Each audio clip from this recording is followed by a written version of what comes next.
Tough conversation today talking about some of the police investigations that have gone on the last couple of weeks, looking into missing children. Those missing children, as we saw this week, sometimes tragically end up gone forever. We are glad to have with us not only Dean Sparks and Sandy Carsey, but also Michael Wiederman taking up this conversation with us today. Dean, when we were in our break, we were talking a little bit about the severity of these cases and whether or not cases are getting more severe. You say not so much, they're getting played up a lot more. Well, a lot of times the cases are much more complicated, but in terms of severity of them, we've always had children that died as a result of abuse or neglect. And you know, some years we have more than others.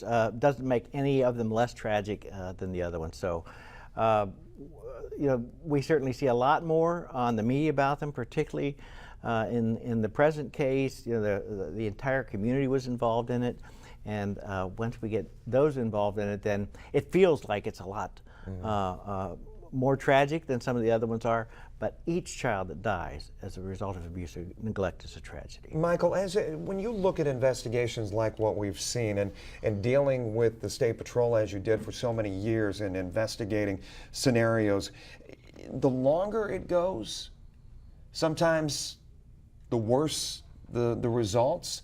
But I pare that down because we were talking about it in the break. I said, you have that unique scenario that played out in Cleveland with girls gone for 10 years, miraculously found, alive, relatively well, but alive nonetheless.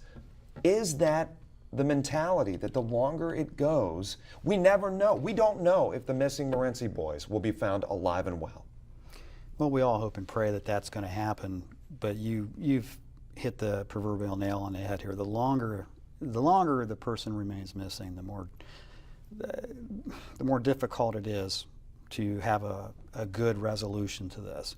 Not saying that it's impossible, but that's going to be more the exception than the rule. Do the tips dry up? Is from an investigative standpoint, is the longer it goes? That and once you, from an investigative standpoint, you reach a roadblock where the physical evidence, the testimonial evidence, the tips are just not rolling in as they were in the first initial phases of your investigation, you've really got to pull out the plugs and take whatever minute tip that you have or piece of evidence and just investigate it in all possible manners, and uncovering every stone.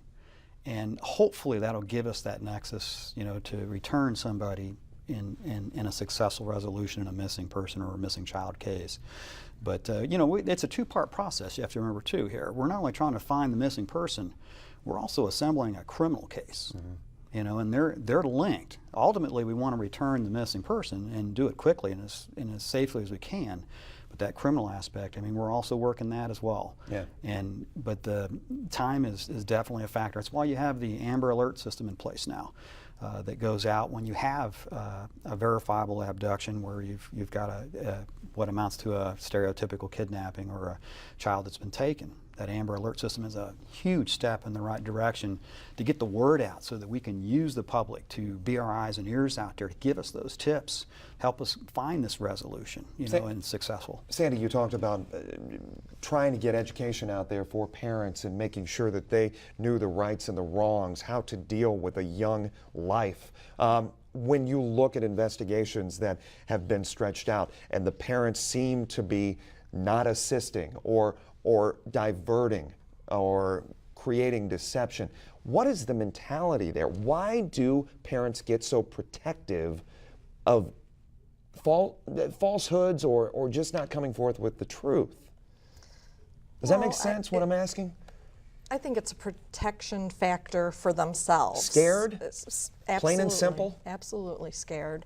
And, you know, for all the education that we do, as Dean said, you know, we are not going to stop this 100%. There is always going to be tragic child deaths as a result of abuse and neglect.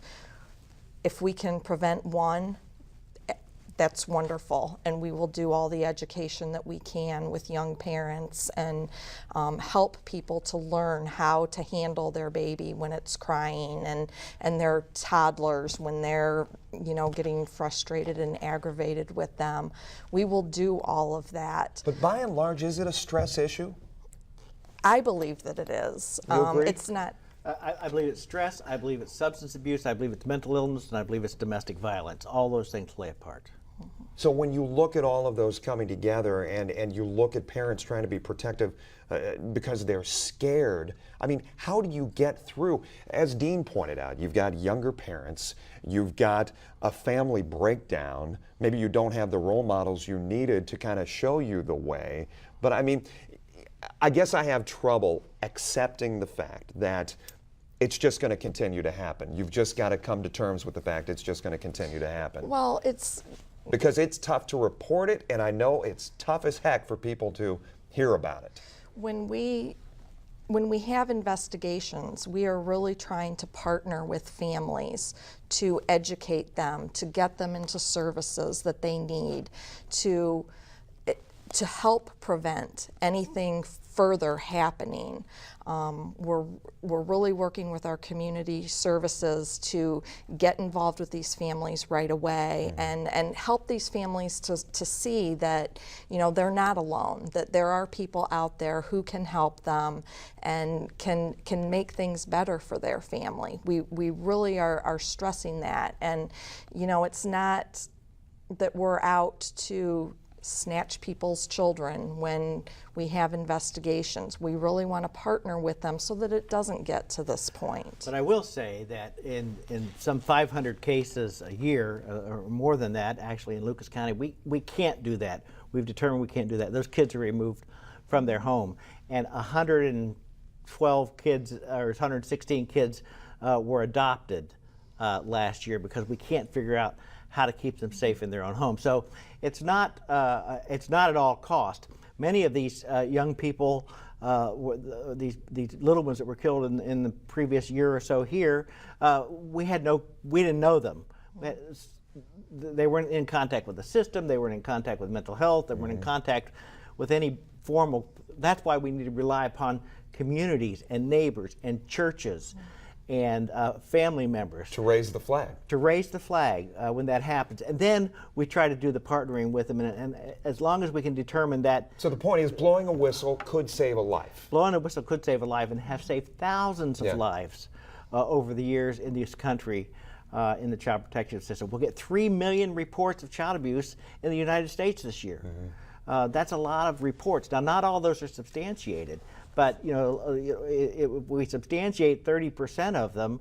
That's a lot of kids in the United States that needed protection. Michael, Police Chief Derek Diggs here in the city of Toledo came out with a press conference right before they came forth and said these were Elena's remains, but he kept using the word deception.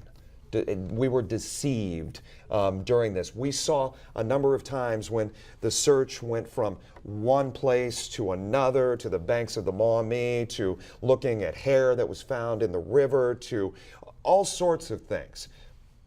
Is that just par for the course? Well, I can't speak to the actual case. Right, But not asking you to. I know from past experiences from an investigative side, those are leads. The incident with the Maumee River and the hair that was found, that's a lead. You're going to investigate that. You're going to have to go through the protocols to seize that as evidence, have it analyzed. We have to disprove the link. But if you've got people in custody and they're leading you down one path that you're thinking is a lead and it's not, your hands are tied, are they not? Well, that's a criminal act to do that, and I believe that they were Well, charged. they're on charge with appropriately. obstruction of justice. Yes, and The obviously, mother and the ex-boyfriend. and when you get those false leads, you still investigate them.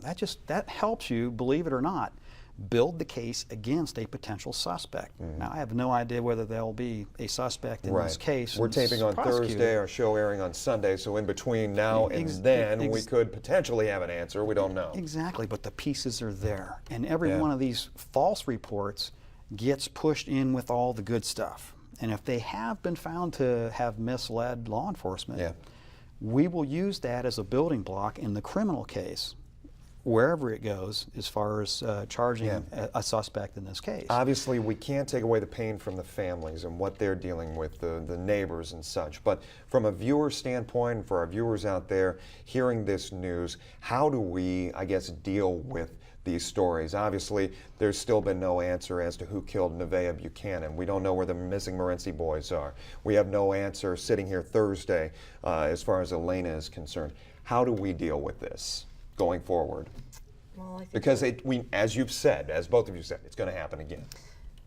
people have to talk to their support systems and, you know, deal with it that way, because it is traumatizing. It's traumatizing for law enforcement. It's traumatizing for the social workers who are dealing with these cases. And it's traumatizing to watch it on the news. I mean, you take this home with you, right? Absolutely, Yeah. absolutely. And you have to have a good home support system and people at work to talk to. The general public, the neighbors in East Toledo need to band together and, you know, support each other. Dean, about 30 seconds. Well, I think that also then it causes us as a community to commit ourselves to put whatever resources we need to get this stopped. And that means we need to have a good system to intervene drug and alcohol problems. We need to have an available mental health system. We need to do a good job in the schools of doing education with the young people who could potentially be young parents. Yeah. I'm not talking about child welfare resources. I'm talking about resources that can support parents in our communities as they try to raise their kids. I'll let that be the last word, all of you. Thank you so much. Stay right there. A final word right after this.